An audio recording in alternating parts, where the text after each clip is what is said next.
Esta noche vamos a hablar de un tema de 3 palabras, o sea, son 3 palabras muy sencillas, pero que pueden destruirle la vida a alguien o pueden bendecirle la vida a alguien. Y el enemigo lo sabe, que eso es lo peor. El enemigo sabe que si ataca estos 3 elementos puede destruirle la vida a alguien, y de hecho mucho de lo que vemos en el entorno de violencia, de muchas cosas, viene de estos 3 elementos. El primero es el valor, o sea, el valor que usted tiene. Y cuando digo usted tiene, hay varias formas de verlo. Primero, ¿cómo nos ve Dios? ¿Cuál es el valor que Dios nos da? Segundo, ¿cómo se ve usted mismo? Y tercero, ¿cómo lo ven los demás? Eso es lo que viene a conformar lo que es la autoestima. Uno de los aspectos más atacados incluso por la religión, porque usted sabe que hay una corriente religiosa que se llama ascetismo, especialmente en las religiones orientales, que es prácticamente una destrucción del yo. Pero a veces dentro de la iglesia cristiana podemos caer en una especie de ascetismo sin ni siquiera darnos cuenta, cuando la gente empieza a menospreciarse a sí mismo.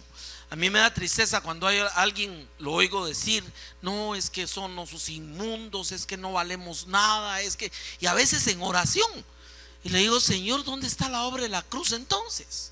O sea, yo uso una frasecita por ahí, se creen cucaracha y fumigada con baigón. Entonces, ¿qué es lo que Dios dice de mí? ¿Y por qué es tan importante este primer punto? Porque en el grado que yo entienda quién soy, así va a ser mi apreciación hacia los que me rodean, empezando por la misma esposa, esposo, hijos, etcétera. Si alguien tiene un concepto de que él no vale nada y que no se merece nada y que no es nada, eso va a ser la forma que va a empezar a trasladar a las personas que están a su alrededor también. El segundo elemento, que es también una consecuencia en cierta forma del valor, es el tema de la pertenencia. ¿Por qué el humano anda haciendo clubs y anda haciéndose fan de esto y de aquello y anda tratando de tener una identificación? Porque muchas veces no tiene pertenencia. O sea, ¿a quién pertenecemos? Hay gente que incluso no se siente ni que pertenece a su propia familia. Entonces, ese es el segundo elemento que vamos a platicar. Y el tercero es la aptitud. O sea, ¿cuántas veces usted oye a alguien decir: es que yo no puedo, yo no tengo, yo no sirvo, a mí no me da la cabeza, yo no puedo, hermano, mire, yo soy inútil? ¿A cuántos ha oído usted hablar eso? Ese es el tercer elemento de la aptitud. Ahora, ¿dónde empezaron los problemas de esto? Empezaron en el huerto del Edén. Fíjese bien en esto.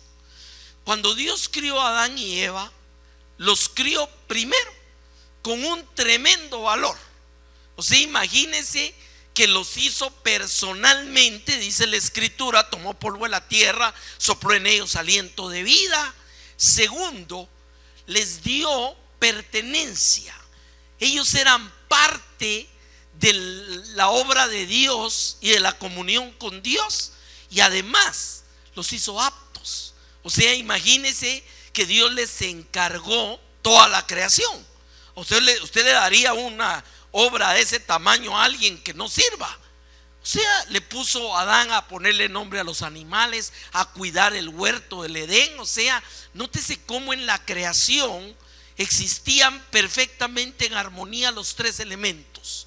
O sea, tenían valor, tenían pertenencia y tenían aptitud. ¿Qué pasó cuando pecaron? Lo primero que perdieron fue el valor. Cuando se vieron a sí mismos desnudos, empezaron a tratar de cubrir por sí mismos su propia condición.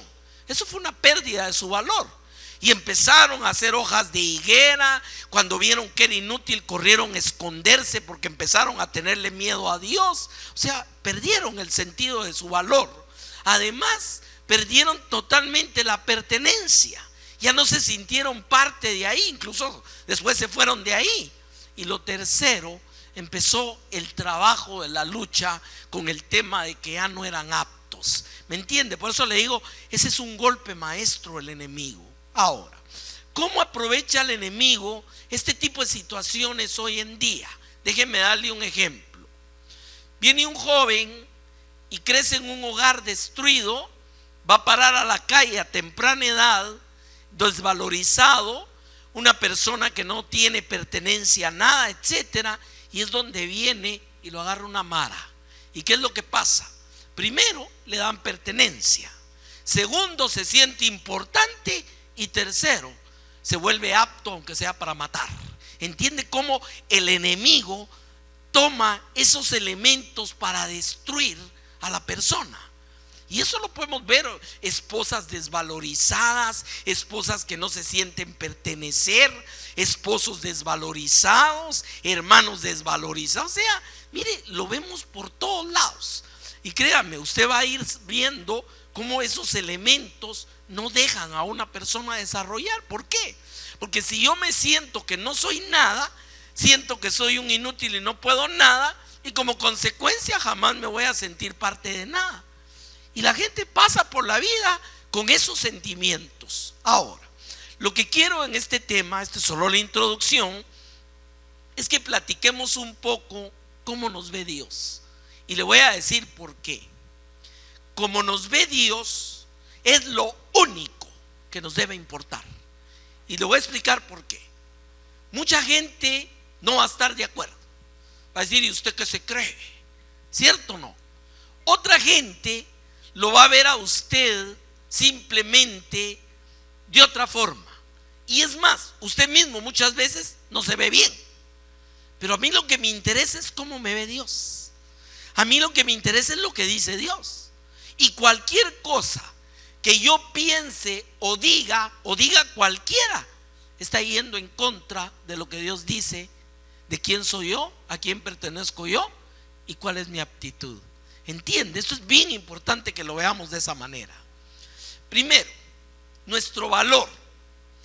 El clásico Juan 3:16 tiene mucho que decirnos de quién somos. De tal manera amó Dios al mundo, y ahí estábamos nosotros, que dio a su Hijo unigénito para que todo aquel que en Él cree no se pierda, mas tenga vida eterna. Déjeme sacarle un resumen de algunos elementos. Primero, ¿quién es usted y quién soy yo? Lo más importante, somos objetos del amor de Dios. Y con eso yo cierro mi Biblia y me voy a mi casa y ya le dejé el mensaje. El solo saber que yo soy objeto del amor de Dios es suficiente para que el diablo no te venga a decir que tú eres un don nadie o que no sirves para nada. Momento, yo soy objeto del amor de Dios. ¿Y cómo lo demostró? Por si fuera poco, lo demostró dándonos a su Hijo unigénito. ¿Será que tenemos valor o no, hermano? Imagínese. Mire, a mí me ama Dios y me ama tanto que no me escatimó a su propio Hijo. ¿Será que el valor de alguien empieza a cambiar, hermano? ¿Será que puede venir cualquiera y decirte que tú no vales nada, que qué te crees? ¿Me entiende? Y nótese, no estoy dándole gloria al hombre para nada. La gloria es de Dios. Además, dice que no quería que nos perdiéramos, sino que tuviéramos vida eterna. Y aquí voy a preguntarle algo, papás. ¿Qué es lo que ustedes quieren para sus hijos? No es lo mejor del mundo. Mire, hay papás que, mire, si yo pudiera me quitaba la mano. ¿No ha habido gente así? O sea, ¿qué es lo que expresa? Que en el grado del amor usted va a dar lo mejor por su hijo. Y fue lo que Dios hizo. ¿Y por qué? Porque usted quiere lo mejor para su hijo, para la eternidad. Y eso es lo que hizo Dios. Entonces, valor, ¿cuánto valemos? Valemos el amor de Dios expresado en que nos dio lo más bello que tiene, que es su Hijo amado, y con el objetivo que no nos perdiéramos, sino que tengamos vida eterna. Ya solo con eso ya se dio cuenta usted cuánto vale usted para Dios. Ahora, la pregunta: ¿y usted puede verse a usted mismo y decirse lo que yo estoy hablando. Porque recuérdese que eso es lo que Dios dice. Cuando usted se para en un espejo y dice, no, es que yo no valgo nada, momento, usted está contradiciendo a Dios.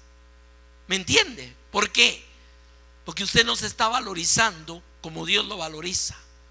Y puede haber 100 millones de personas que a usted no lo vean así, pero a usted lo que le debe interesar es que Dios lo ve de esa manera. Porque hay mucha gente cuya vida solo es para satisfacer lo que los demás quieren y solo andan viendo cómo quedan y ser aceptados. ¿Es cierto lo que digo? No es cierto. Pero si yo sé que mi Dios me ama, que mi Dios dio a su Hijo por mí, que la voluntad de mi Dios es darme vida eterna y que no me perdiera, ya con eso me empiezo a valorizar. ¿Por qué? Porque en términos de entender esto, mi amado, le pregunto, si usted quiere comprar un diamante, ¿sabe que va a pagar muy caro por él? ¿Sabe que eso vale mucho? Y sabe que vale la pena hacer el esfuerzo. ¿Es cierto o no? Entonces, ¿qué era lo que Dios miraba en nosotros, hermano? ¿Qué era lo que miraba cuando decidió el plan de salvación? Era porque nos valorizaba. ¿Me entiende? Era porque sabía que no había otra forma de hacerlo, pero quería traer esa restauración a nuestra vida de nuestro valor. Luego dice en primera de Pedro 1:18: fuisteis rescatados de vuestra manera de vivir, la cual recibiste vuestros padres, no con cosas corruptibles como oro y plata, sino con la sangre preciosa, como de un cordero de Cristo, como de un cordero sin mancha y sin contaminación. Y aquí vengo a hacerle otra pregunta más, mi amado. ¿Cuál es tu precio? ¿Cuánto pagaron por ti? Imagínese, ¿cuánto paga usted si quiere comprar algo que vale la pena, algo muy grande, algo muy valioso? Así va a ser el precio que va a pagar. Yo le pregunto, ¿habrá un precio más alto para pagar por algo que sea la sangre de Cristo, mi amado? Mire qué tremendo esto. O sea que cuando le vengan a decir que usted no vale nada, momento, hay un precio pagado por mí, la sangre de mi Cristo.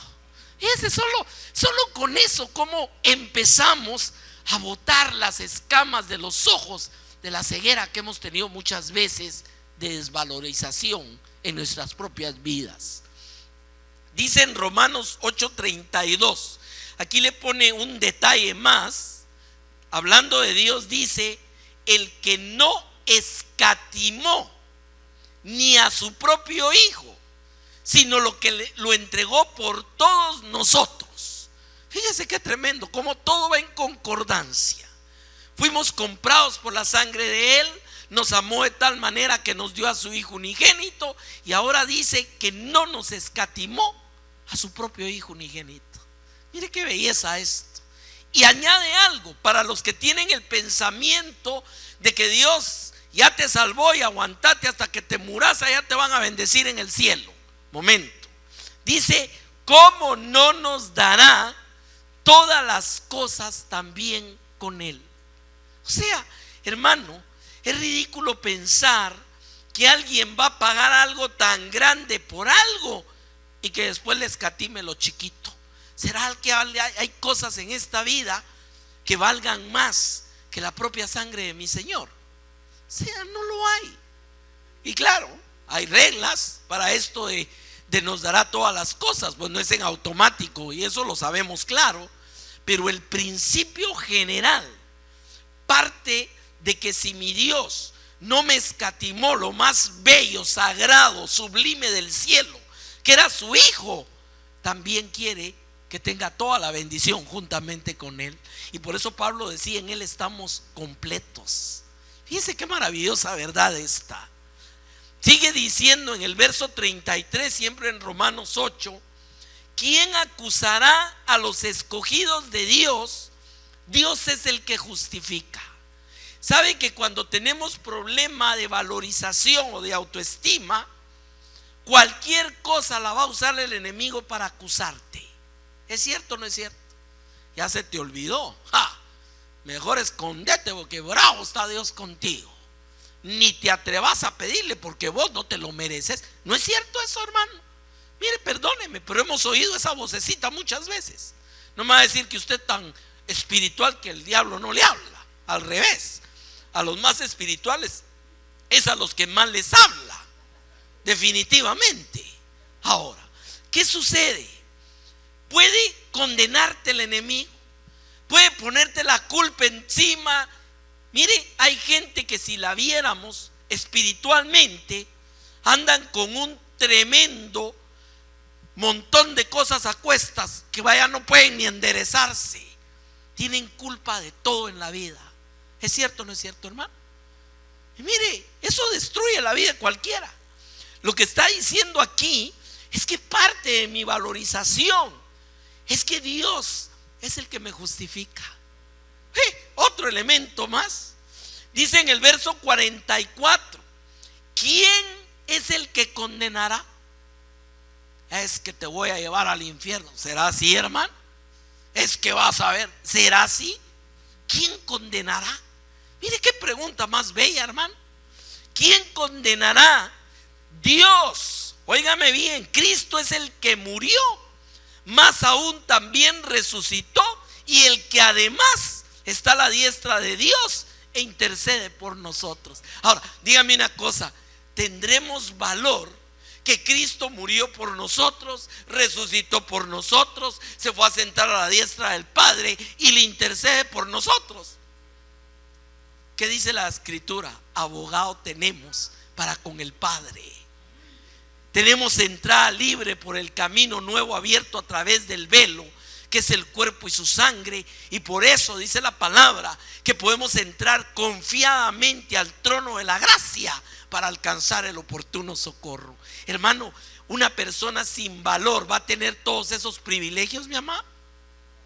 Mire, usted sabe que cuando las personas son muy importantes hay que pedir audiencia, y a veces la audiencia se la dan dentro de tanto tiempo y la gente entra con todo respeto. ¿Es cierto o no es cierto? Y son hombres. Ahora, imagínese el creador de los cielos y la tierra dejándote entrar confiadamente hasta su trono a que le pidas lo que tú necesitas, porque te ha dado ese camino abierto. Necesitamos mediadores o mediadoras, o mire usted que Dios lo oye, por favor pídale a Dios. Mire, ¿sabe que cuando usted tiene ese tipo de mentalidad que Dios a usted no lo oye, está desvirtuando todo lo que estamos viendo? ¿Ya se dio cuenta de eso, mi amado? Mire, suena duro, pero es la verdad. O sea, todo aquel pensamiento que se nos atraviese contrario a estas verdades de Dios, no son pensamientos de Dios. Ay, hermano, es que usted no sabe quién fui yo.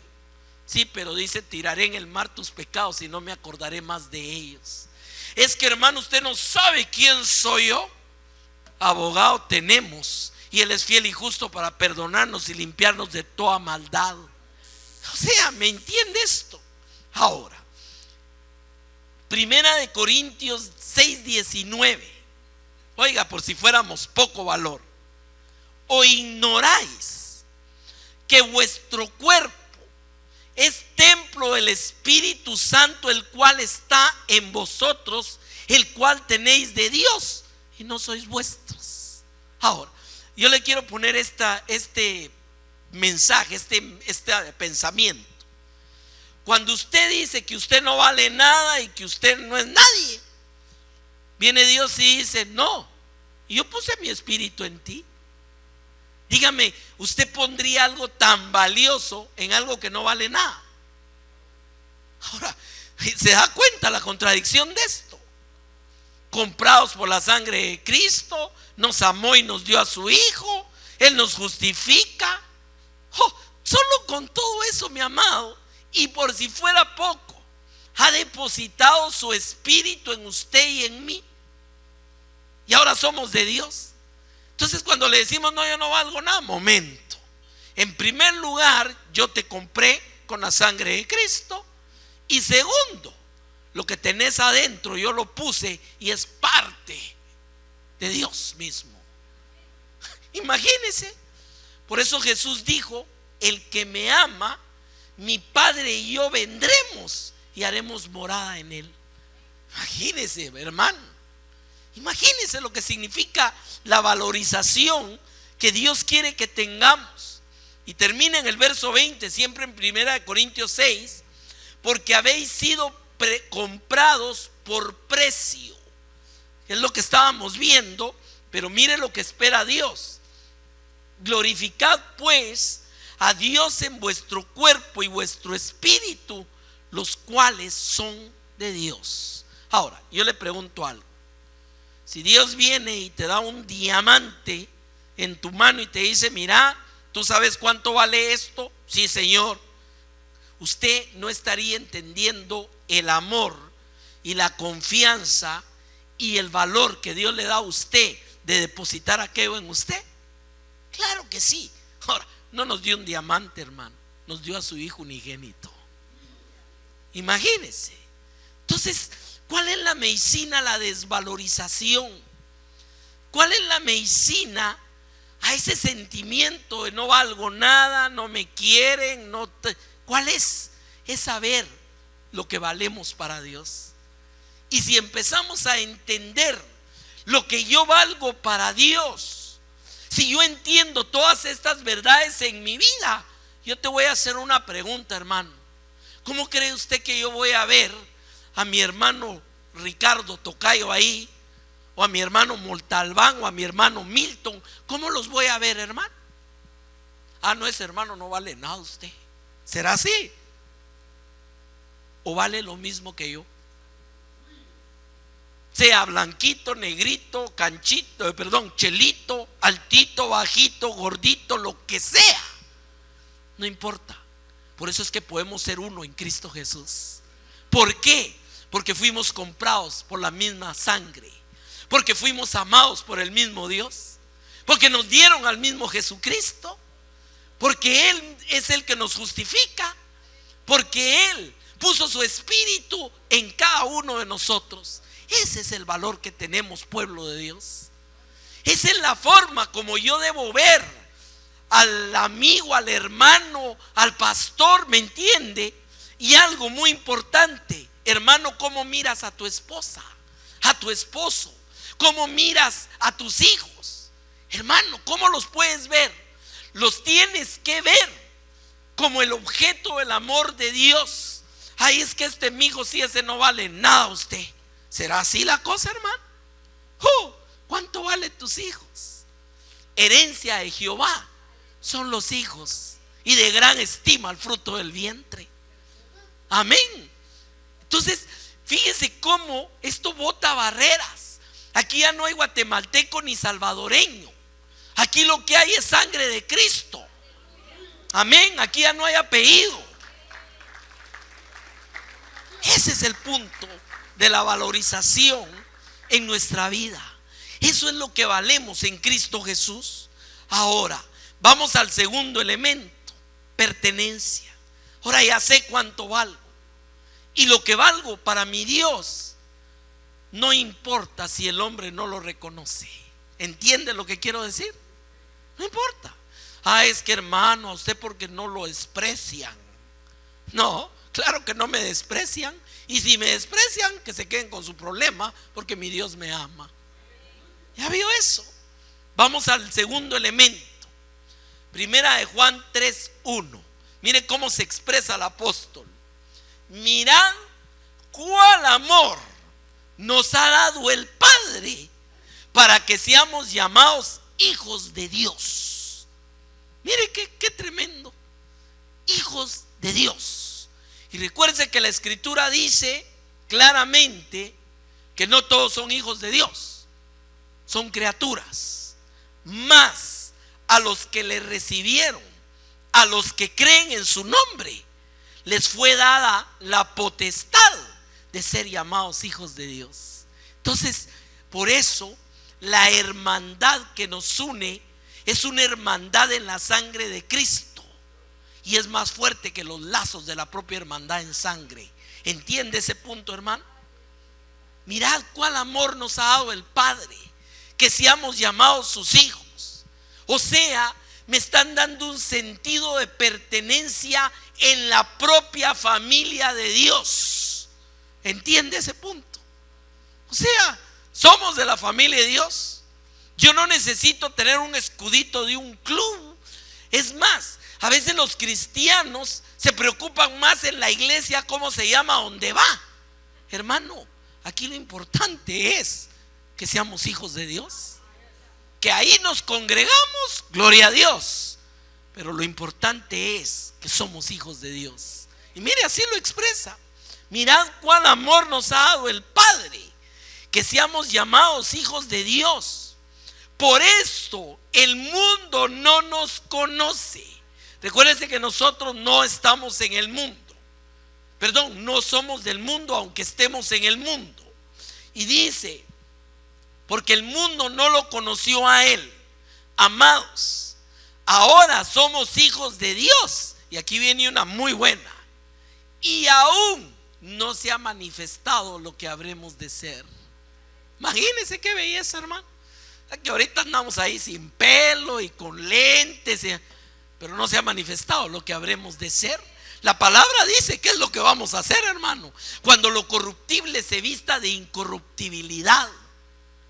Cuando este cuerpo, dice Pablo en 2 Corintios, se va destruyendo, pero tenemos uno nuevo en Dios. Cuando este tabernáculo se deshace, tenemos uno nuevo en Dios. Eso es lo que dice el apóstol Pablo. Ahora, eso es pertenencia. Usted es parte de la familia de Dios. Usted tiene por hermanos a todos aquellos que fueron comprados por la sangre de Cristo. Hace muchos años estuve en un retiro de pastores en Canadá y habíamos de 40 países. Cada mañana se oraba en 7 idiomas distintos y el idioma universal del retiro era en inglés. Pero le digo, qué maravilloso. Había un sentimiento de él es mi hermano, así fuera negrito o fuera chinito, lo que fuera, porque todos estábamos en Cristo Jesús. ¿Me entiende el punto de esto? El hombre habla de unir y de tan. Mire, pero ni en los países somos unidos. ¿Es cierto o no es cierto, hermano? En los países, incluso a veces en las iglesias, cuando la gente no tiene este sentido bien definido y entendido, todavía andan diciendo unos que son de Pablo y otros de Apolos, y otros no, yo soy de Cristo. ¿Es cierto o no es cierto, hermano? O sea, las mismas divisiones son producto de no entender el linaje que Dios nos ha dado y que nos hace hermanos. Eso es pertenencia. Usted ya no necesita escuditos de nada. Usted pertenece al cuerpo de Cristo. Déjeme enseñarle esto. En Juan capítulo 17 hay una oración que se llama oración sacerdotal. Está orando Jesús al Padre y quiero que note lo que le dice acerca de nosotros. He manifestado tu nombre a los hombres que del mundo me diste. Tuyos eran y me los diste y han guardado tu palabra. Ahora han conocido que todas las cosas que me has dado proceden de ti, porque la palabra que me diste las he dado y ellos la recibieron y han conocido que salí de ti y han creído que tú me enviaste. O sea, fíjese todas las características. Ahora, hagámonos un test de esto. Primero, ¿usted sabe que Jesús vino del Padre? ¿Usted sabe que el Padre le dio todas las cosas? ¿Usted sabe que Él y el Padre son uno y que el Padre le envió? Entonces está orando por usted. ¿Ya entendió eso? Y sigamos viendo. Yo ruego por ellos. Amén. Ruego por ellos. No ruego por el mundo. ¿Por qué? Porque Dios amó al mundo y dio a su Hijo, y aquellos que creen se les da potestad de ser hechos hijos de Dios. Eso permanece. Pero la oración es sobre los hijos, con la condición que los hijos vayamos y le predicamos el evangelio a toda criatura, porque es la voluntad de Dios que nadie se pierda, sino todos vengan al conocimiento de la verdad y sean salvos. ¿No dice eso la palabra, hermano? O sea, nótese, no es que esté despreciando al mundo. está simplemente hablando de aquellos que han creído, pero lógicamente bajo el encargo que vayan y traigan a los que todavía no han creído. Esa es la responsabilidad. Ahora, sigamos leyendo, hermano. No ruego por ellos, no ruego por el mundo, y oiga, sino por los que me diste, porque tuyos son. Y aquí entra usted y yo. Verso 20. Mas no ruego solamente por estos, los que estaban ahí en ese momento, sino también por los que han de creer en mí, por la palabra de ellos. O sea, ¿estaba usted incluido o no estaba incluido, hermano? ¿Cómo creímos? Creímos por la palabra que nos predicó alguien que había creído, por la palabra que le había predicado a alguien que había creído, por la palabra que alguien le predicó, y así nos vamos 20 siglos para atrás hasta los primeros apóstoles. ¿Cierto o no?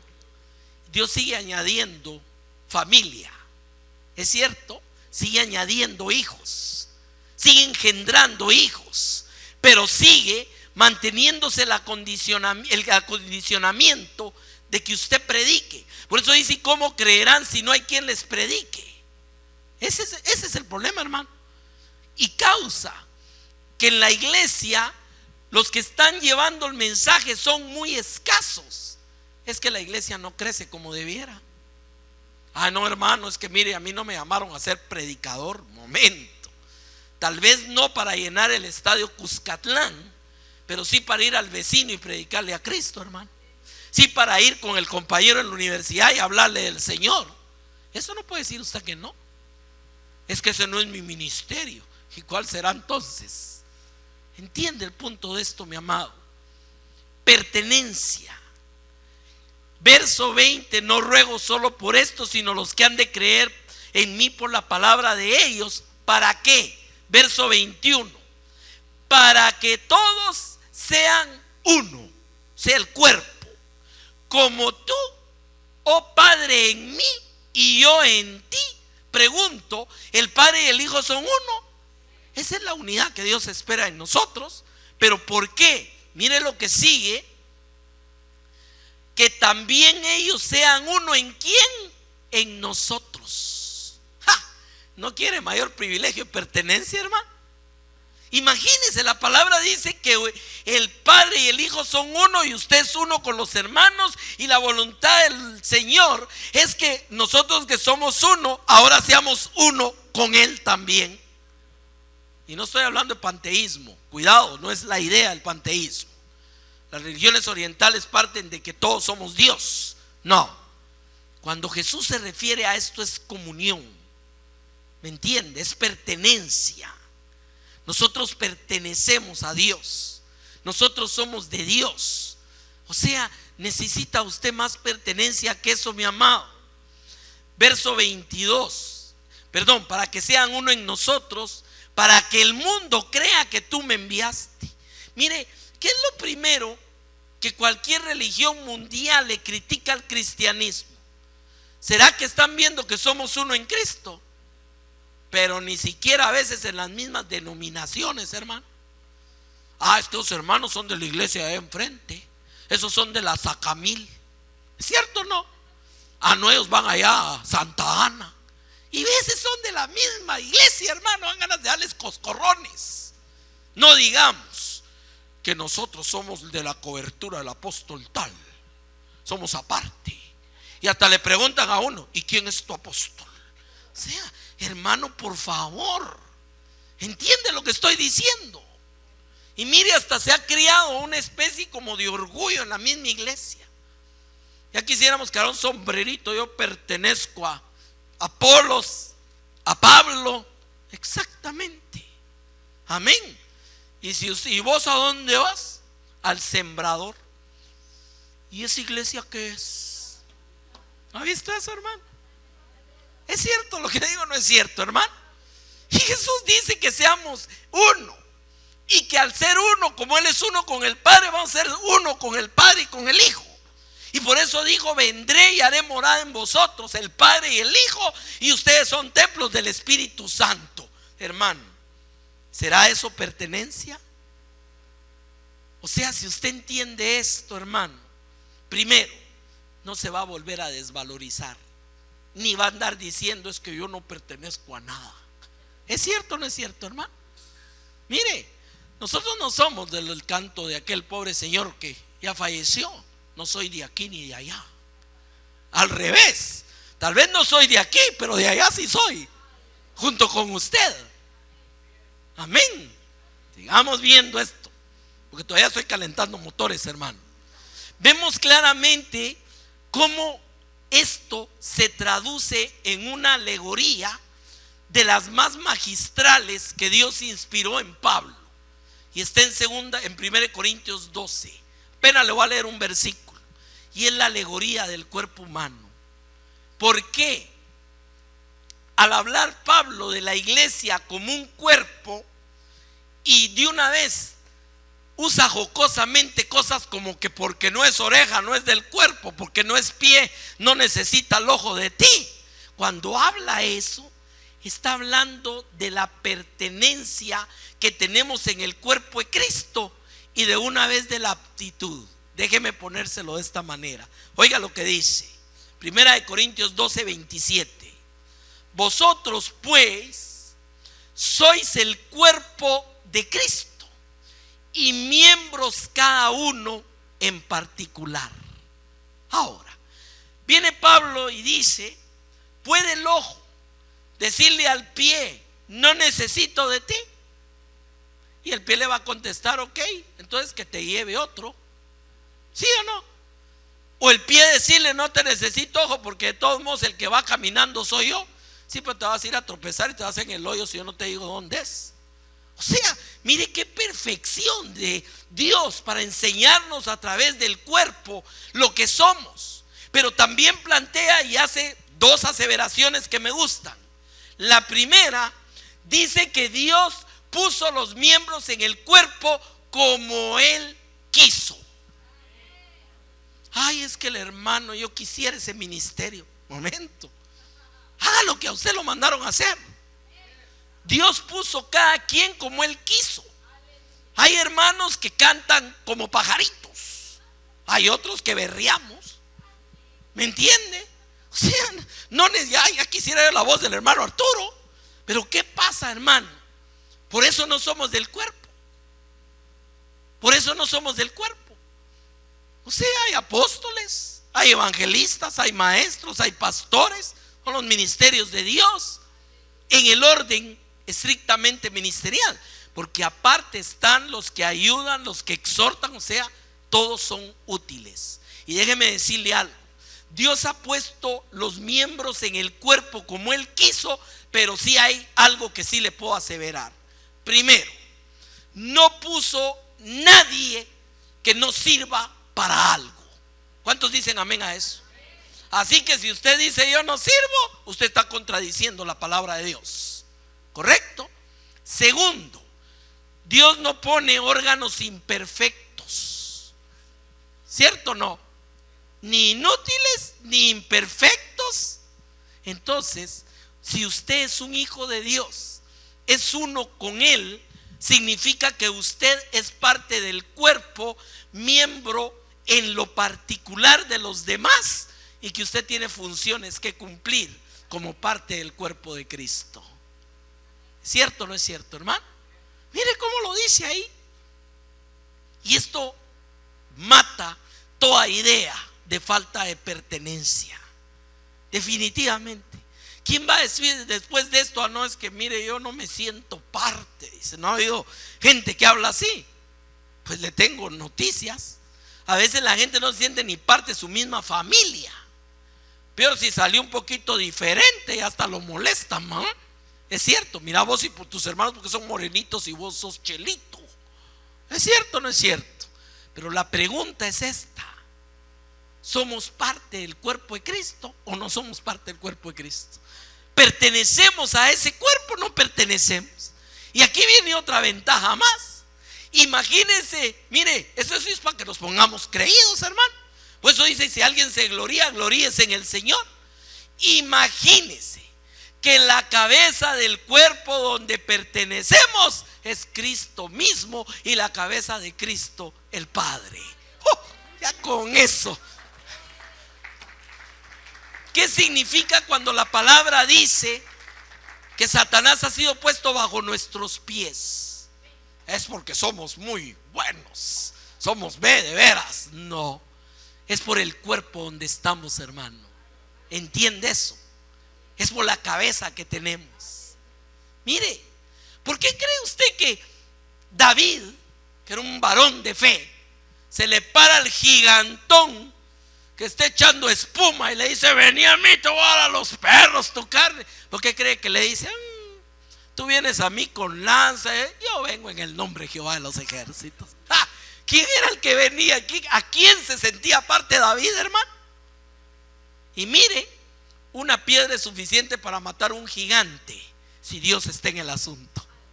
Ahí está y ese principio no cambia, hermano. Una vara es suficiente para abrir el mar si Dios está en el asunto. Mire, hay por ahí alguien que mató no sé cuántos con una quijada de asno. ¿Por qué? Porque Dios estaba con él. O sea, hay un mensaje que me gusta predicar, se llama las cosas despreciadas. Ahí está la vara de Moisés, ahí está la piedra de David, ahí está la quijada de asno. O sea, las cosas valen por quien está en el asunto. Y ahí le añado algo: usted vale porque Dios está en el asunto también. Amén. Bueno, ya arreglamos el problema de la valorización y ya arreglamos el problema de la pertenencia. ¿Qué viene como consecuencia de esto? Aptitud. ¿Es cierto o no? No, mire, yo sé que soy hijo de Dios, yo sé que Dios me amó, me compró, hermano, yo no tengo problema con eso, pero hermano, yo no puedo, soy inútil. ¿Es cierto o no es cierto, hermano? Ahora, veamos qué dice Dios. Colosenses 1:12: con gozo, dando gracias al Padre, que allá en la eternidad, cuando llegue el día final, nos hará aptos para participar de las herencias de los santos en luz. ¿Así dice tu Biblia? ¿Sabe usted que los tiempos verbales son bien importantes? ¿Dice que nos hará o dice que nos hizo? Mire, usted sabe que van a haber cristianos el día que el Señor nos llame, que en la puerta del cielo van a estarse terminando de ajustar la armadura, agarrando el escudo de la fe y la espada de la palabra y apretándose todavía por ahí el yelmo de la salvación. Y va a salir alguien en la puerta y le va a decir: mire, momento, usted ya no necesita aquí nada de eso, déjelo. Eso ya para que lo usara ahí en la tierra. ¿Cierto o no es cierto? Le tengo noticias: aquí no hay diablo con quien pelear. Allá abajo sí, y a usted le dio palo porque no sabía ni siquiera ponerse la armadura. Eso es diferente. Entonces, aptitud significa que Dios nos ha hecho aptos. Amén. No que nos hará. No, hermano, yo sé que allá en el día, allá cuando... No, ya te hizo apto. Desde el momento que te hizo parte de su cuerpo, desde el momento que te valorizó, desde el momento que te compró, ya te hizo apto. ¿Cuántos se gozan de eso, hermano? Y mire, sigamos leyendo 2 Corintios 3:4: y tal confianza tenemos mediante Cristo para con Dios. Y claro, lo dice acá: no que seamos competentes por nosotros mismos para pensar algo de nosotros mismos, sino que nuestra competencia proviene de Dios. ¿Es cierto o no es cierto, hermano?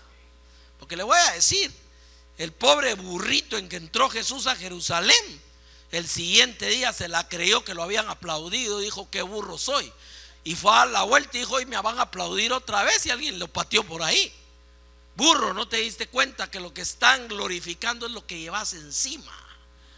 Y eso hay que tener mucho cuidado que nos pase, hermano. Cuando empiezan ahí los hermanos: ay, gloria a Dios, hermano. A veces no. Mire, si nos vamos a gloriar, decía Pablo, será en nuestras debilidades. ¿Por qué? Porque cuando soy débil, entonces soy fuerte. Porque en mi debilidad se fortalece el poder de Dios. Eso es lo que dice la palabra. ¿Te das cuenta cómo? Por eso Pablo entendía esto. Mire, hermano, yo siempre he dicho esto. Hoy en día tenemos tremenda tecnología al alcance en todo. Mire, Pablo, ¿usted qué cree usted que hubiera hecho Pablo si hubiera habido internet en la época de Pablo, hermano? Hubiera llenado la red de la palabra de Dios. ¿Es cierto o no es cierto? Mire, ahorita estamos terminando la web de la iglesia y se va a interconectar con otras, porque la idea es cumplir con el mandato de cubrir toda la tierra con su palabra. Antes, como no conocían los satélites ni nada de esto, pensaban que era que iban a llegar misioneros a todo el mundo. No. Hoy desde arriba los misioneros se llaman satélites y ahí están tirando la señal de la palabra en cualquier parte del mundo que usted esté. ¿Es cierto o no es cierto, hermano? Ahora, ¿usted cree que si Pablo hubiera tenido a su alcance viajar en avión, se hubiera quedado solo en la zona que fue grande, la zona que cubrió? Mire, hermano, lo hubiéramos tenido hasta en la Antártida predicando. Pero muchas veces la iglesia tiene todo esto y no lo está usando, mi amado. Oiga lo que estoy diciendo. Somos responsables de eso. Tenemos la radio, tenemos la televisión, tenemos el internet. Todavía hay gente diciendo, no, es que eso es del diablo. Momento. El diablo lo puede usar, ¿por qué no lo vamos a usar los hijos de Dios? Eso es diferente, ¿no? Mire, la televisión en sí misma no es mala, es un aparato. Lo que usted sintonice y vea va a ser la diferencia. El internet es igual. Entonces, el punto acá, mi amado, es que en él se nos ha hecho aptos. Y dice en el versículo 5, no que seamos nosotros, sino que nuestra competencia viene de Dios. Verso 6, el cual asimismo nos hizo ministros. Recuérdense que la palabra ministro no es el pastor, el tal, no. Ministro es servidor, punto. Amén. Nos hizo ministros, pues ahí según cada quien pueda un poco o no. ¿Eso dice la Biblia? No, dice nos hizo ministros competentes. Dígale a la persona de la par suya, voltéelo así, mírelo y dígale, ¿y sabías que sos ministro competente? ¿Es cierto o no es cierto, hermano? Ministros competentes. Y no dice que lo hará cuando lleguemos al cielo. Dice, nos hizo ministros competentes de un nuevo pacto. Mire, cuando se estudia la teología del pacto, uno entiende bajo, porque esa es otra. ¿En qué pacto nos fueron a meter a nosotros, hermano? El mejor de todos, el final, en la era de la gracia. Todo como lo quiera desarmar teológicamente la Biblia. Ministros competentes de un nuevo pacto. Ahora, que yo entienda, aquí en buen español, no dice el cual hizo a los pastores ministros competentes del nuevo pacto. Así dice su Biblia, ¿no? No dice a los cantores, no dice a los diáconos, no dice a los apóstoles, no. Dice que nos hizo, ¿a quién? A su cuerpo. ¿A quién? A sus hijos. ¿A quién? A los que compró. Nos hizo ministros competentes. ¿Qué pasa cuando yo digo que no sirvo para algo? Le estoy diciendo al Señor, le estoy contradiciendo. Tú decís que yo soy ministro competente, pero yo no sirvo. ¿Ya se dio cuenta de eso, hermano? Mire, cada vez que usted piense decir algo en contra de lo que hemos visto esta noche, recuérdese que está contradiciendo lo que Dios dice de usted. Y dice la palabra, sea Dios veraz y el hombre mentiroso. ¿Hemos leído eso? Y usted sabe quién es el padre mentira, no se lo tengo que recordar.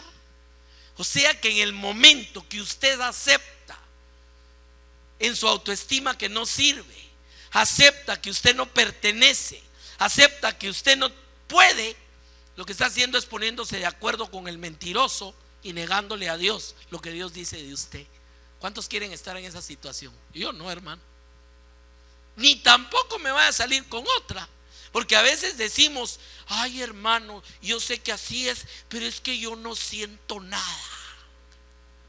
Mire, hay un hermano que es teólogo, me gusta, esto nunca se me olvidó. Dice: hermano, Dios no es garrote para que lo sienta, dice. Me gustó eso, porque mire, la gente viene a veces al servicio, y si no brincan y vibran un poco, es que no estaba el Señor. ¿Qué le digo a usted? Dice: donde dos o más se reúnan en mi nombre, y ahí estoy yo en medio. Ay, pero es que, Señor, no sentí nada. ¿Quién le dijo a usted que tiene que sentir?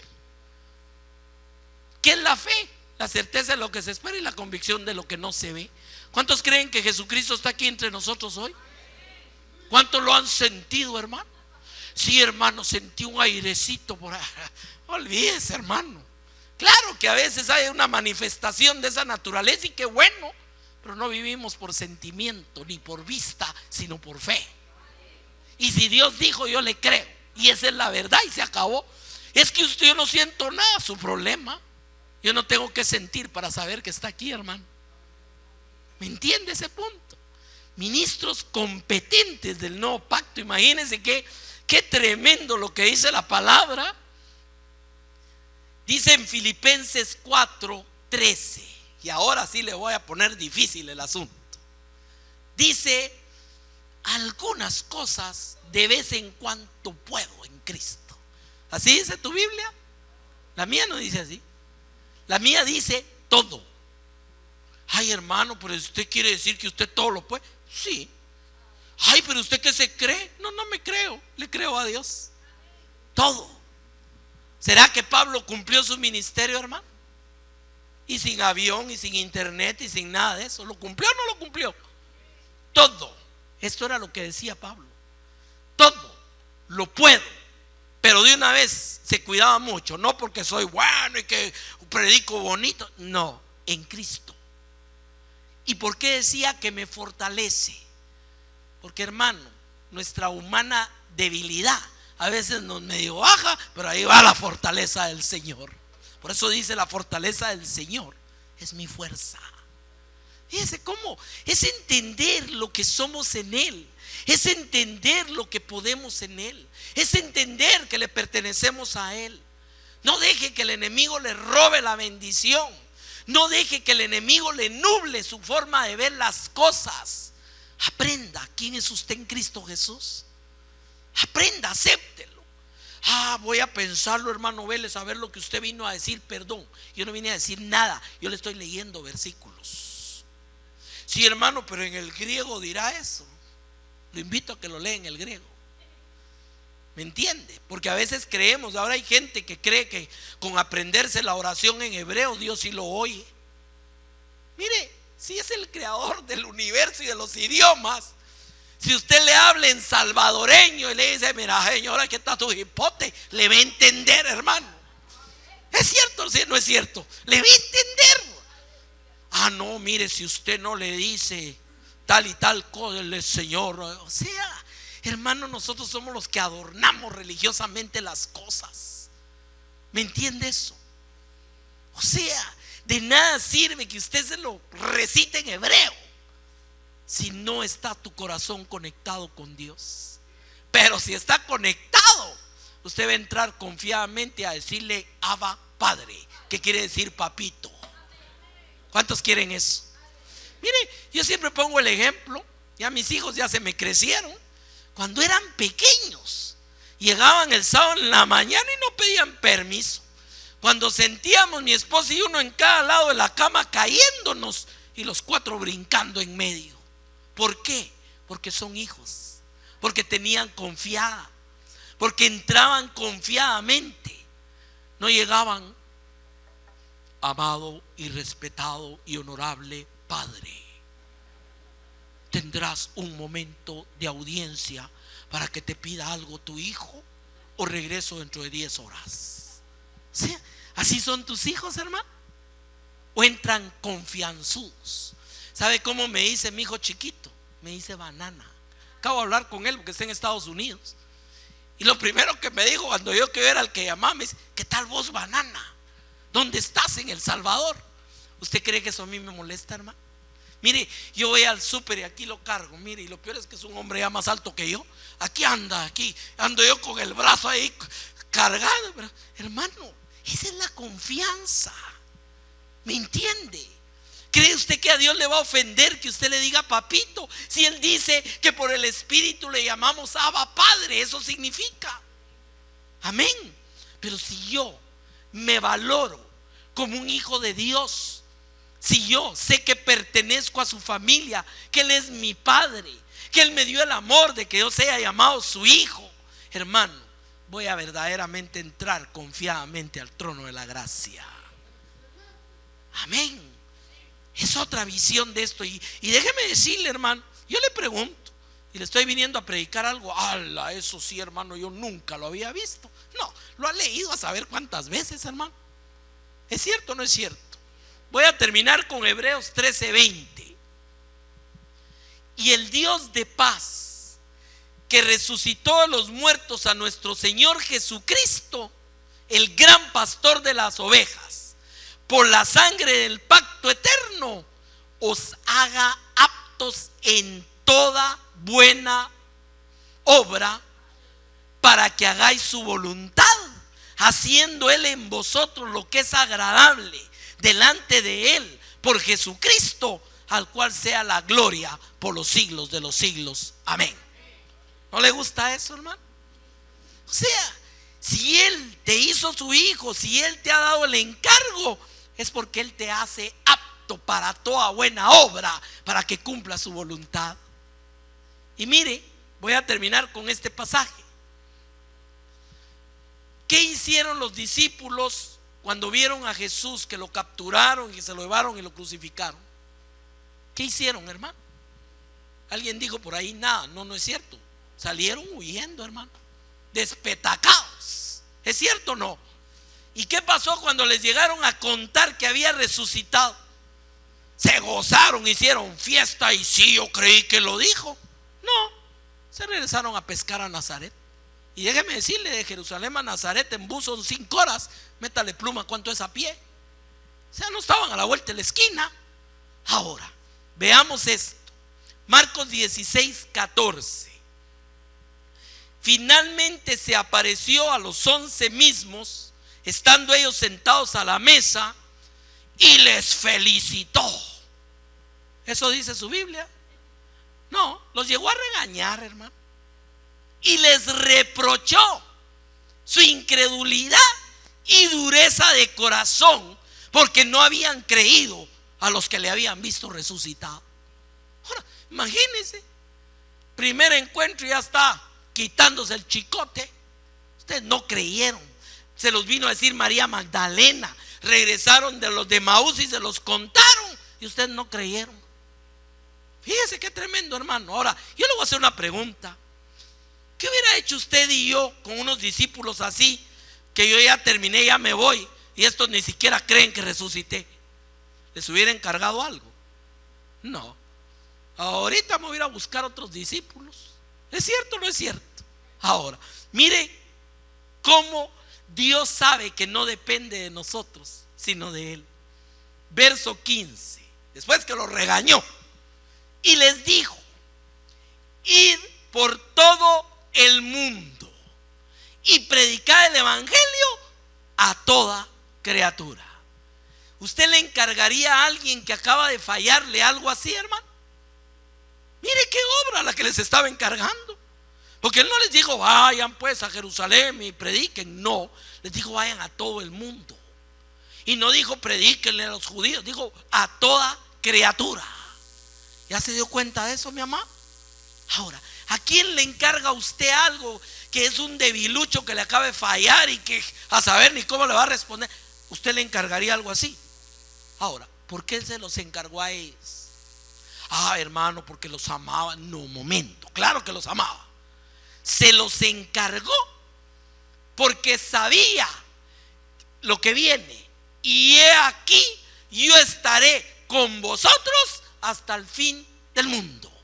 En otras palabras, si te doy ese encargo después de tremenda fallada, es porque el que va a producir el querer y el hacer por su buena voluntad, el que te hace apto para hacer mi voluntad, el que te hace ministro competente del nuevo pacto, soy yo, y yo estoy contigo porque somos el Padre y yo uno, y ustedes son uno con nosotros. Por eso yo te puedo mandar a los confines de la tierra a predicar el evangelio a toda criatura.